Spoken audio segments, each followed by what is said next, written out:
Guys, eto, nalilito kami kung anong tawagan namin dalawa. Kasi, ang nanay niya is my first cousin. Yung lola niya and my tatay is magkapatid. So, pamangkin ko siya sa pinsan. So, tita niya ako.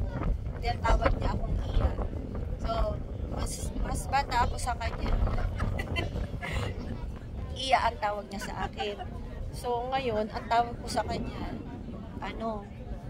nagkasundo kami na ang tawag ko na sa kanya ng Manang. Pero sa dugo, mas matanda ako. Pero sa edad, siya yung matanda ng konti lang naman, di ba?